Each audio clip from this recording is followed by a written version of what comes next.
Hello दोस्तों, कैसे हैं आप लोग। तो आज की क्लास सिंपल है, बट आज हम आपको यहाँ पर रूल्स बताएंगे कि किस तरह से इन सेंटेंस को हम बना रहे हैं।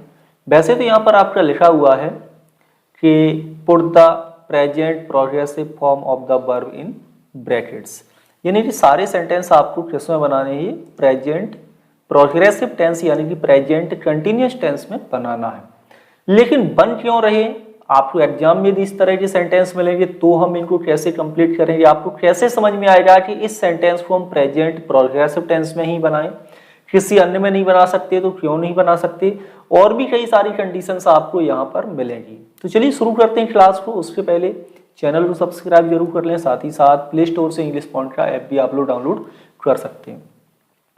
सबसे पहला सेंटेंस है, ये है आपका, please be quiet, I dash to read my book.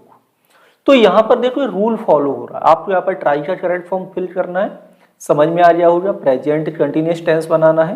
लेकिन बनाएंगे क्यों, तो एक रूल है।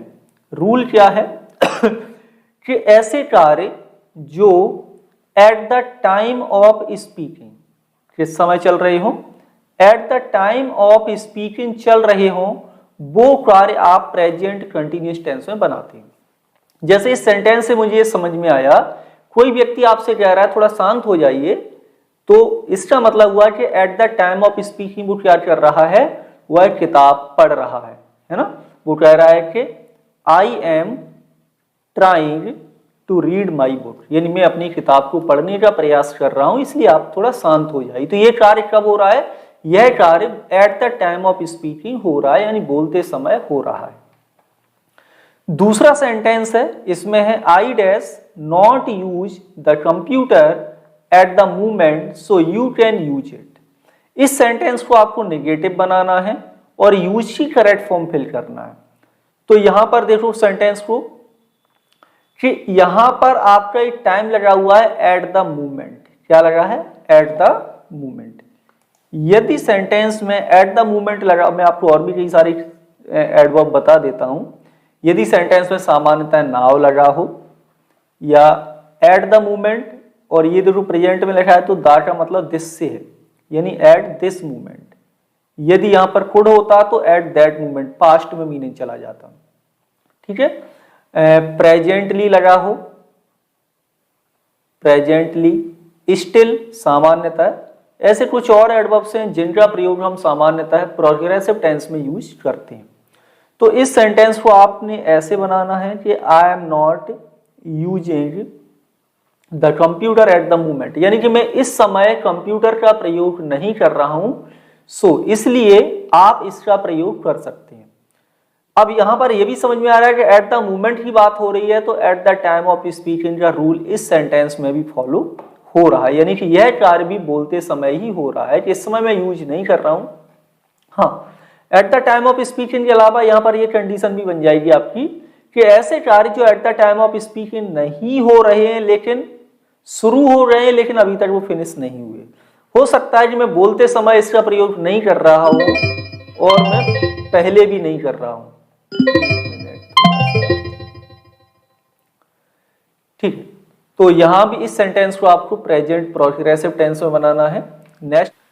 नेक्स्ट है तीसरा sentence, Mary is ill so Sue dash her lessons today. यहां पर आपको टीच की करेक्ट फॉर्म फिल करना है। अब देखो, तो यहां पर क्या है कि कोई कार्य थोड़े समय के लिए भी शुरू हुआ है ना, टेम्पररी रूप से, तो उसको भी हम प्रेजेंट प्रोग्रेसिव टेंस में ही लिखते हैं। जैसे मैरी बीमार है, तो अब क्या होगा, जो सू है, लड़की है, अपने लेसन्स को टीच कर रही है, ठीक है ना, या करेगी। तो इस सेंटेंस को प्रेजेंट प्रोग्रेसिव टेंस में ही हमें लिखना पड़ेगा, प्रेजेंट कंटिन्यूअस टेंस में ही लिखना पड़ेगा, क्योंकि ये कार्य थोड़े समय के लिए टेम्पररी रूप से शुरू हुआ है। ठीक है, नेक्स्ट है सेंटेंस नंबर आपका 4 कि एक्सक्यूज मी,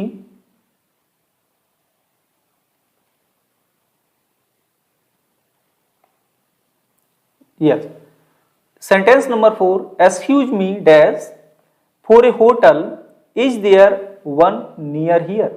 क्या यहां पास में कोई होटल है, यही तो पूछ रहे हैं। तो यहां पर आपकी वर्ब यूज हो रही है वो कौन सी है, लुक, और लुक के साथ यहां पर हमने यूज किया फॉर, तो ये बन गया आपका फ्रेजल वर्ब। और लुक फॉर का जो मीनिंग होता है ये होता है आपका सर्च, यानी कि ढूंढना। लुक फॉर मीन्स ढूंढना। अब आप किसी से कह रहे हैं एक्सक्यूज मी, है ना, तो उसका ध्यान अपनी तरफ आकर्षित करने का प्रयास कर रहे हैं। फिर आप उससे पूछ रहे हैं कि आई एम लुकिंग फॉर, मैं ढूंढ रहा हूं, क्या ढूंढ रहा हूं, एक होटल ढूंढ रहा हूं, क्या पास में यहां पर कोई है। तो ये कार्य कब हो रहा है, ये कार्य यानी होटल ढूंढने का जो कार्य है वो बोलते समय ही चल रहा है आपका। और ऐसे कार्य जो at the time of speaking चलते हैं प्रेजेंट प्रोग्रेसिव टेंस में बनाते हैं। ठीक है, नेक्स्ट है सेंटेंस नंबर 5 और इसमें है dash you wait for someone, और यहां पर आपका लगा हुआ है क्वेश्चन मार्क, यानी कि इस सेंटेंस को इंटेरोगेटिव आपको बनाना है। अब यहां पर देखो क्या होना है कि यहां पर जो वर्ब यूज हो रही है ये है वेट, और वेट वर्ब आपकी 99% प्रोग्रेसिव टेंस में ही यूज होती है, क्योंकि इसमें एक्शन चलता ही है, बंद नहीं होगा। ठीक है, तो यहां पर क्या आंसर यूज होगा, यहां पर आपको बनाना है कि are you waiting for someone, wait for somebody और सब्जेक्ट होता है, तो वेट के बाद फॉर प्रपोजिशन का प्रयोग आपको करना होगा। इंग्लिश में पूरी तरह फिक्स है, क्या आप किसी का इंतजार कर रहे हैं, ये होगा सेंटेंस नंबर 5। सेंटेंस नंबर 6 है Jack you are very careless, कोई व्यक्ति कह रहा है जैक तुम बहुत ही केयरलेस हो, you dash to do your homework. ठीक है, ऑलवेज और फॉरगेट अब मैंने ऑलवेज जो आपका एडवर्ब है ये क्या है, एडवर्ब ऑफ फ्रीक्वेंसी, और एडवर्ब ऑफ फ्रीक्वेंसी सामान्यतः सिंपल टेंस में प्रयोग होती है, जैसे always, often, sometime, usually, rarely etcetera. ठीक, लेकिन ऑलवेज एडवर्ब का प्रयोग हम प्रोग्रेसिव टेंस में भी करते हैं। कब करते हैं, जब कोई कार्य नॉर्मल से ज्यादा हो, आप उसको नहीं करना चाहते फिर भी वो कार्य हो रहा है, यानी स्पीकर उस कार्य को नहीं करना चाहता फिर भी वो हो रहा है। जैसे जैक केयरलेस है नहीं लेकिन वो भूल ही जाता है, इसका मतलब हुआ कि इस सेंटेंस को ऑलवेज एडवर्ब के साथ हम प्रेजेंट प्रोग्रेसिव टेंस में बनाएंगे, तब ये सेंटेंस करेक्ट होगा। ध्यान देना है, you are always forgetting to do your homework, ये होगा करेक्ट आंसर। यहां पर ऑलवेज देख के इसको यदि आप सिंपल टेंस यानी प्रेजेंट सिंपल टेंस में बना दोगे ना, तो ये सेंटेंस आपका गलत हो जाएगा, यहां पर ये सही नहीं होगा। सेंटेंस 7 है, इसमें है the cost of living very fast, every year things are more expensive, हर साल चीजें महंगी होती चली जा रही हैं। देखो यहां भी रूल फॉलो हो रहा है कि ऐसे कार्य जो हमें दिखाई नहीं दे रहे बट वो इनडायरेक्टली वे में चल रहे हैं, हमारे आसपास जो चेंजेस हो रहे हैं, है ना, तो उन सारे कार्यों को भी हम प्रेजेंट प्रोग्रेसिव टेंस में लिखेंगे। जैसे the population of the world is rising very fast, तो ये भी कार्य मतलब कंटिन्यू चल रहा है, ये स्टॉप नहीं हो सकता। तो ठीक उसी तरह से हर साल चीजें सस्ती नहीं होंगी, वो एक्सपेंसिव ही होती चली जाएंगी। तो ये चेंजेस हमारे आसपास हो रहे हैं, जब चेंजेस कंटिन्यू चल रहे हैं तो उन्हें हम कंटिन्यूअस टेंस में ही यूज करेंगे। तो क्या करेंगे, the cost of living is rising very fast, ये होगा सेंटेंस नंबर 7 का राइट आंसर। ये रूल्स हैं, सारे के सारे रूल्स हैं, ध्यान देना है ना। सेंटेंस तो सिंपल है, आप लोग समझ सकते हैं, लेकिन यहां पर मैं आपको रूल्स बता रहा हूं। सेंटेंस नंबर 8 है what dash you do question mark I dash my shoes. तो कोई व्यक्ति पूछ रहा है, यहां पर क्वेश्चन पूछ रहा है। क्वेश्चन क्या कर रहा है कि आप क्या कर रहे हो, at the time of speaking कार्य चल रहा है, व्हाट आर यू डूइंग। ठीक, और तो सामने वाला पर्सन कह रहा है कि I M cleaning my shoes, मैं अपने जूतों को साफ कर रहा हूं। नेक्स्ट है सेंटेंस नंबर आपका 9 में why dash not wear shorts it is so hot today, यानी आज गर्मी है। तो आप अब यहां पर आपको सब्जेक्ट लगाना है ठीक है, यू बना लेते हैं। तो यहां पर आपका करेक्ट फॉर्म क्या होगा, अब बताइए। तो आज की बात हो रही है, टुडे लगा हुआ है यानी कि आज की बात हो रही है, तो यहां पर आपको लिखना है why are you not wearing, why are you not wearing shorts, it is so hot today. ये है करेक्ट आंसर सेंटेंस 9 में।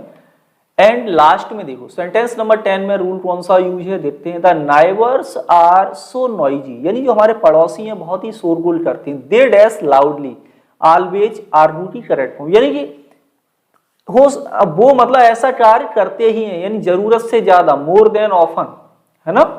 मतलब नॉर्मल कोई भी व्यक्ति आर्गू करता है हमारा पड़ोसी, कोई दिक्कत नहीं, लेकिन जब वो कंटिन्यू करने लगे, डेली करने लगे, तो फिर उस बात को हम ऑलवेज एडवर्ब के साथ प्रेजेंट प्रोग्रेसिव टेंस में बनाएंगे। रूल है, इस बात का याद रखिए कि they are always arguing loudly. ये होगा सेंटेंस नंबर 10। तो मिलेंगे आपसे अगली क्लास में। Thank you for watching.